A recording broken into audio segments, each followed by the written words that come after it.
오늘은 예수 없는 교회, 세상 속의 예수라는 제목으로 마가복음 13장 1절에서 13절까지의 말씀을 함께 생각해 보고자 합니다. 지난달 플로리다에서 틱톡에 한 분노의 영상 하나가 올라왔습니다. 하루 만에 14만 2천 명이 좋아요를 눌렀고 금세 전 세계의 뉴스거리가 되었습니다. 이 영상은 이렇게 시작합니다.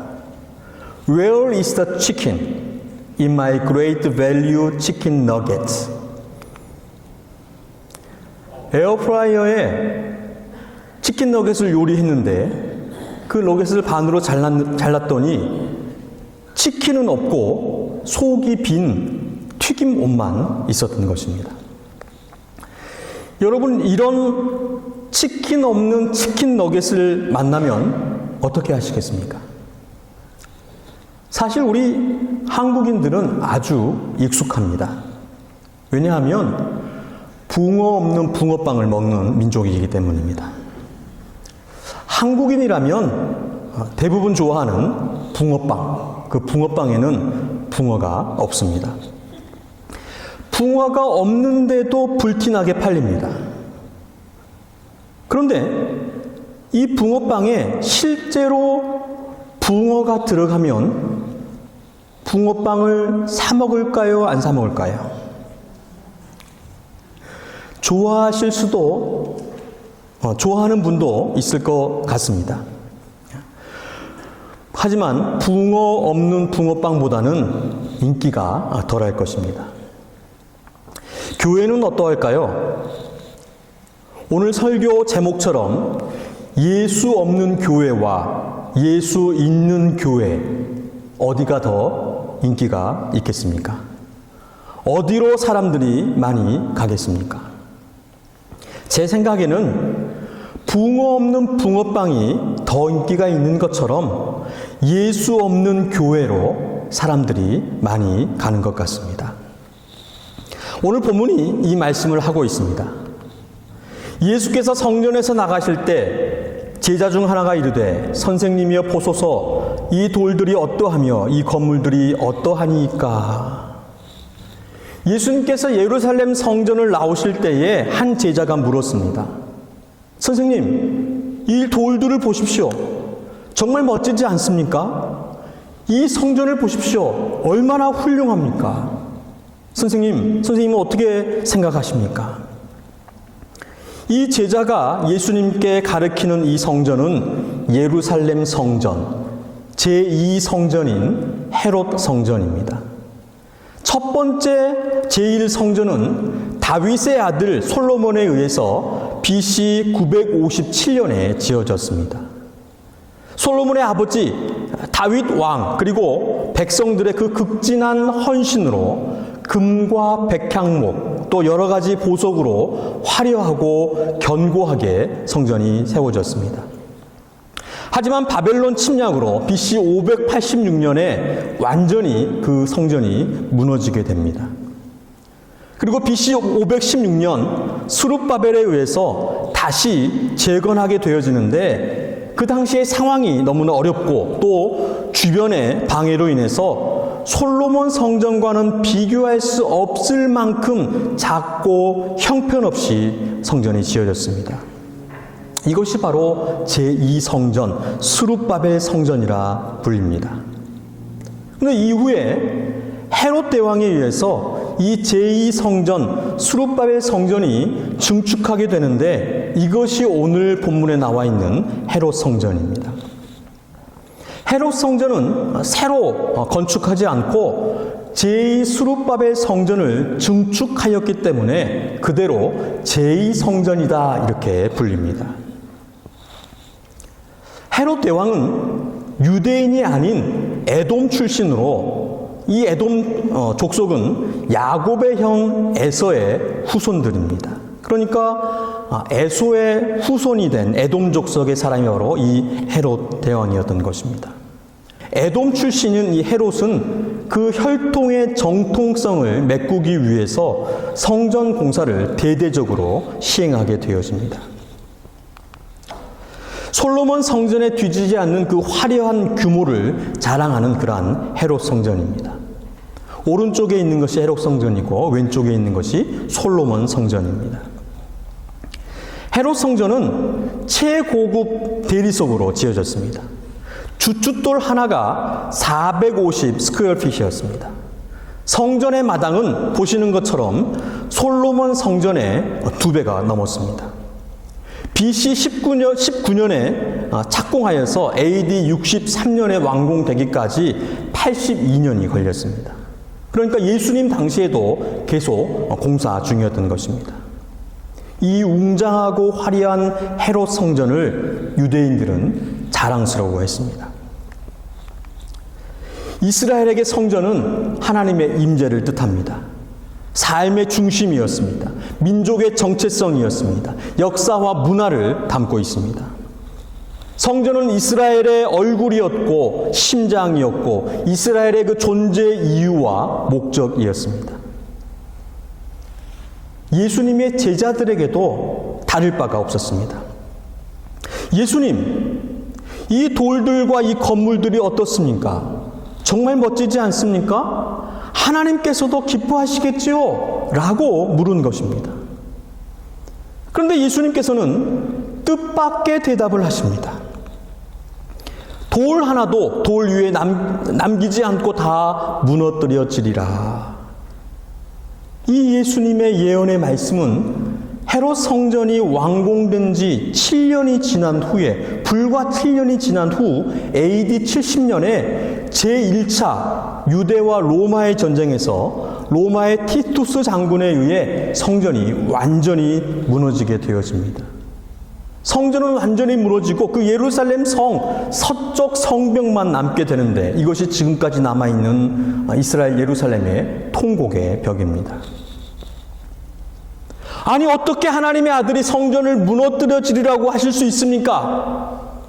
성전은 하나님의 집인데 어떻게 그렇게 말씀하실 수 있습니까? 라고 할 수가 없어서 3절 말씀에 보니까 예수님께서 성전에서 나오셔서 감람산에서 성전을 마주보고 앉으셨을 때에 베드로와 야고보, 요한과 안드레가 조용히 예수님께 물었습니다.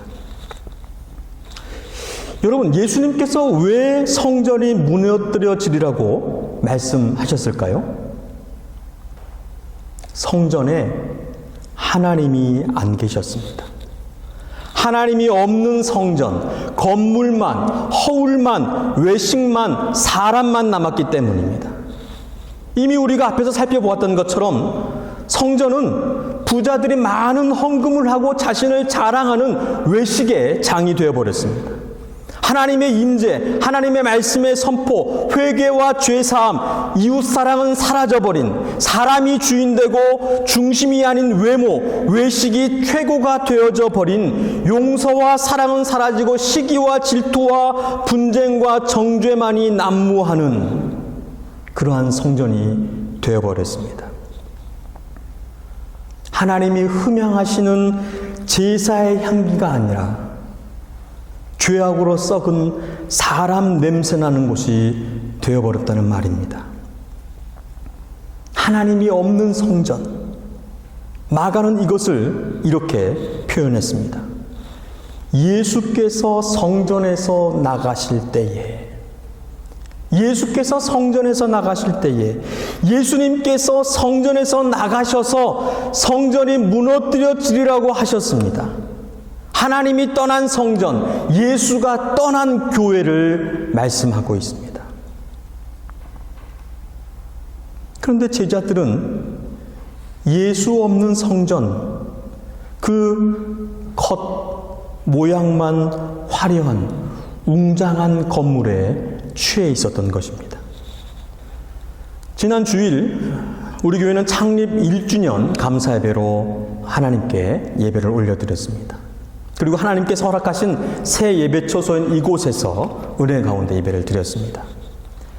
우리 교인들뿐만 아니라 우리 교회를 사랑하시는, 또 기도하고 계시는 많은 분들이 너무나 기뻐하시며 축하와 축복을 해주셨습니다. 어느 누구보다도 제가 너무나 기뻤습니다.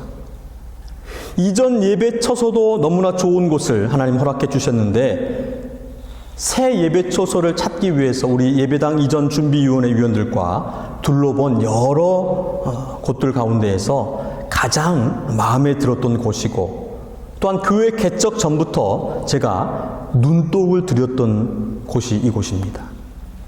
그런데 결국 입당하게 되었습니다. 지난주에 우리 교인들이 기뻐하시는 모습을 보면서 저는 더욱 너무나 기뻤습니다.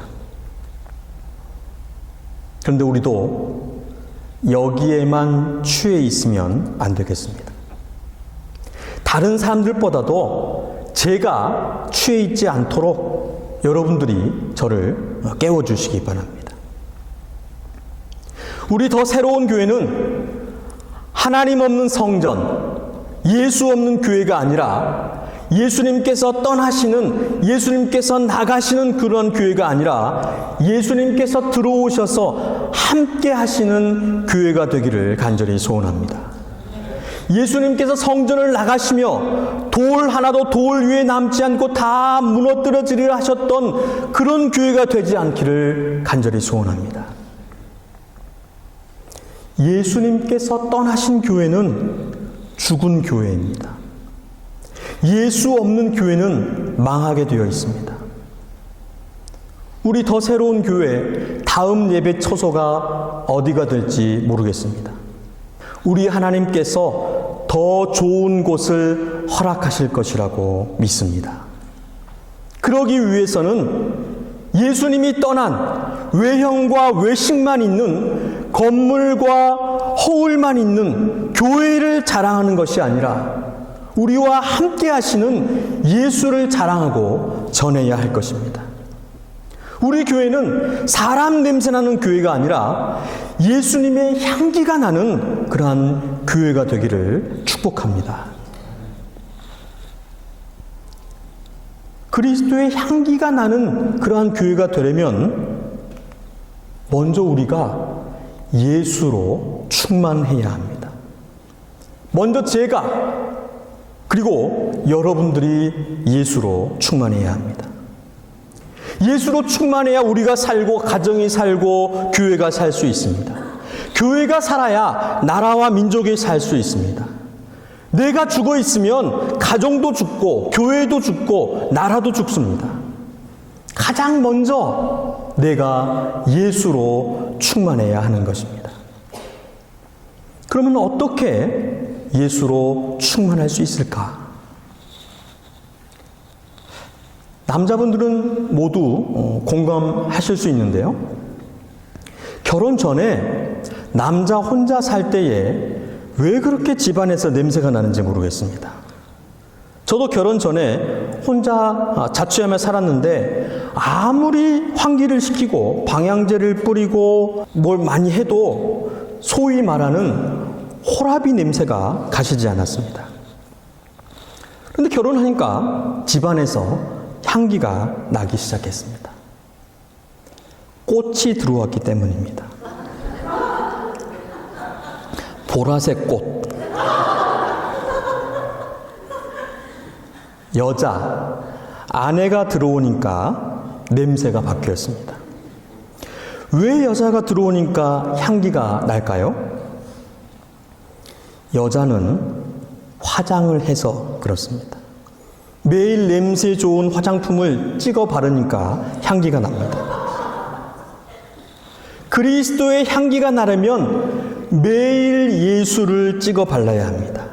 말씀이 육신이 되어 이 땅에 오신 예수 그리스도, 그 말씀을 매일 우리의 눈에, 우리의 입술에, 우리의 귀 밑에, 우리 손에, 우리 머리에 바르고 뿌려야 합니다.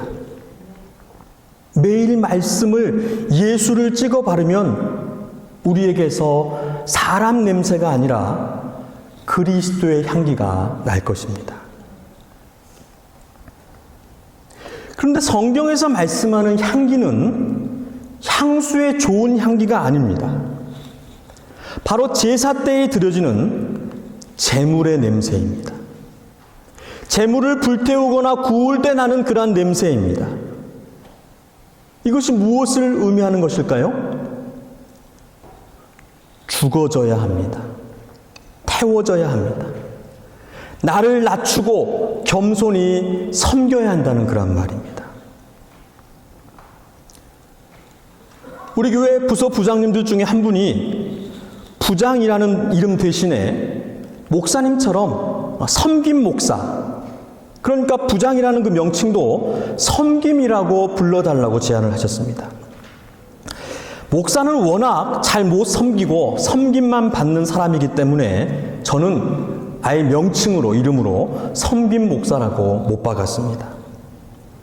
그런데 우리 한목이 위원들, 또 부장님들, 또 찬양대, 재정부, 친교 담당하시는, 아니 우리 모든 교인들은 너무나 잘 섬기고 계시기에 섬김이라고 명명하지 않아도 좋을 것 같습니다. 저만 잘하면 됩니다.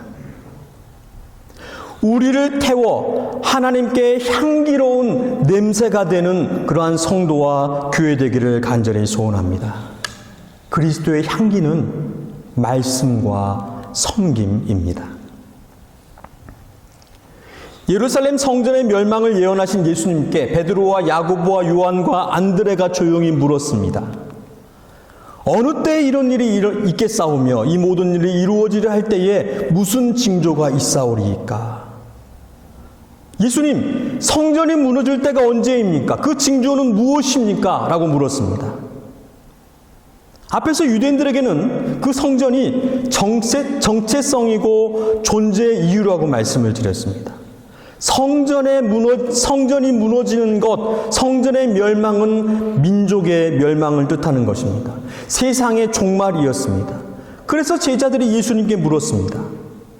오늘 본문이 담긴 마가복음 13장에서 예수님은 제자들에게 이 종말의 징조에 대해서 말씀하고 계십니다. 마가복음 13장과 마태복음 24장은 소계시록이라고 불립니다. 종말에 대한 그 예언을 집중적으로 나타내고 있기 때문입니다.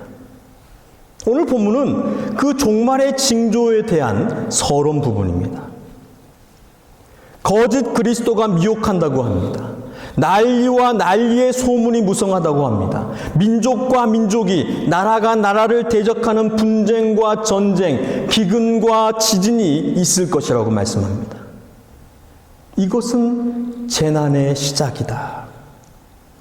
공회에 넘겨지겠고 매질을 당할 것이며 형제가 형제를, 아버지가 자식을 죽는 데 내어주며 자식들이 부모를 대적하여 죽게 하리라고 말씀하셨습니다. 여러분, 지금처럼 난리인 때가 있을까요? 현재 우리가 살고 있는 이 미국 땅, 우리의 조국 대한민국이 정치적으로, 경제적으로 난리입니다. 종교적으로, 신앙적으로는 이미 수많은 이단들이 판을 치고 주류가 되었습니다. 몰몬교, 여호와의 증인, 제칠안식교, 통일교, 신천지. 어머니 하나님을 들어보셨습니까? 어머니 하나님을 믿는 하나님의 교회, JMS. 거짓 메시아가 창궐하고 있습니다. 전쟁과 분쟁이 전 세계 곳곳에 있습니다. 우크라이나와 러시아가 여전히 전쟁 중에 있고, 이스라엘과 하마스가 전쟁 중에 있고, 시리아와 예멘, 에티오피아가 내전 중에 있습니다. 총칼을 들이댄 전쟁뿐만 아니라 무역 전쟁이 미국에 의한 관세 폭탄이 투하되기 직전입니다. 지진과 기근. 2023년 2월 6일 터키와 시리아에 7.8 규모의 지진이 있었는데 수만 명이 죽고 수십만 명이 부상을 당했습니다. 같은 해인 2023년 4월엔 일본 홋카이도에 6.4의 강진이 있었고 8월에는 페루에 7.2의 강진이 있었습니다. 그저께 칠레에 6.1의 강진이 있었습니다. 그리고 우리 성경 읽기를 했던 5일 수요일에는 갈라파고스 제도의 5.2의 지진이 있었습니다. 같은 날 대만에 5.2 규모의 지진들이 있었습니다. 기근은 아프리카의 그 기근은 어제 오늘의 문제가 아닙니다. 공회에 넘겨지고 매질을 당하는 기독교 박해가 지금도 세계 곳곳에서 자행되어지고 있고, 기독교 박해 1위인 나라가 대한민국 38선 이북에 있습니다. 그럼 지금이 종말일까요? 재난의 시작일까요? 이런 난리는 지금 현재뿐만 아니라 인류 역사 속에서 무수히 있어 왔습니다. 예수님의 그 부활 승천 이후 2000여 년의 인류 역사 속에서 셀 수도 없는 거짓 그리스도가 출현을 했고, 전쟁과 분쟁, 세계 대전이 2번이나 있었습니다. 지진과 기근, 핍박이 끊이지 않았습니다. 도대체 언제가 종말이란 말입니까? 언제가 재난의 시작이라는 말입니까? 언제가 아니라 예수가 없음이 종말이고 재난입니다. 하나님의 임재가, 하나님의 없음이 재난이고 종말입니다. 하나님의 임재가 있는 성전이 무너짐이, 주님이 머리 되시는 교회가 없음이, 주님의 몸된 교회가 제대로 서지 못할 때가 바로 종말이고 재난이라는 말입니다. 예수님께서 예언하신 예루살렘 성전의 그 멸망이 AD 70년에 로마 티투스 장군에 의해서 성취가 되어집니다. 그리고 이스라엘 민족은 전 세계로 뿔뿔이 흩어지게 됩니다. 제1성전 솔로몬 성전이 무너지고 이스라엘은 바벨론 포로 생활로 이방 나라로 뿔뿔이 흩어졌습니다. 하나님, 성전, 그리스도, 교회가 우리의 마음과 삶 속에서 잊혀지고 사라질 때가 바로 재앙이고 종말이라는 말입니다. 우리는 오늘 본문 10절에 예수님의 당부를 기억해야 합니다. 또 복음이 먼저 만국에 전파되어야 할 것이니라. 복음이 먼저 만국에 전파되어야 할 것이니라. 마태복음 24장 14절 말씀을 또한 저희들은 기억해야 합니다. 이 천국 복음이 모든 민족에게 증언되기 위하여 온 세상에 전파되리니 그제야 끝이 오리라. 이게 무슨 말씀입니까? 예수 없는 세상에, 종말과 재난인 세상에 예수를 전하라고 말씀하고 있습니다. 예수님께서 이 땅을 떠나신 후 부활과 승천하신 이유가 모두 종말입니다. 종말의 때가 그리스도께서 다시 오실 그때이지만 예수님이 떠난 이후로 종말은 계속되어지고 있는 것입니다. 이 종말을 우리 그리스도인들은 어떻게 살아야 하겠습니까? 바로 예수를, 복음을 전하며 살아야 합니다. 예수님께서 승천하실 때 부어주신, 약속하신 그 성령의 충만함을 받고 세상을 예수로, 복음으로 채워야 합니다. 예수님은 하늘로 승천하셨지만 우리 그리스도인들은 세상 속으로 예수로 충만해 복음을 가지고 들어가야 합니다. 땅끝까지 이르러 주님의 증인이 되어야 한다는 그런 말입니다. 하나님께서 사랑하시고 주님께서 교회로 부르신 여러분, 세상을 예수로, 복음으로 채웁시다. 세상 속에 작은 예수로 사십시다. 예수님께서 떠나시는 예수 없는 교회가 아니라 예수님께서 들어오시는, 예수님께서 머무시는 교회가 됩시다. 무엇보다도 여러분 모두가 예수로 충만한 그리스도인 되시기를 간절히 부탁드립니다. 꼭 예수님을 잘 믿으시기를, 우리의 구원자와 주인 되신 예수님을 영접하시기를 주님의 이름으로 축원드립니다.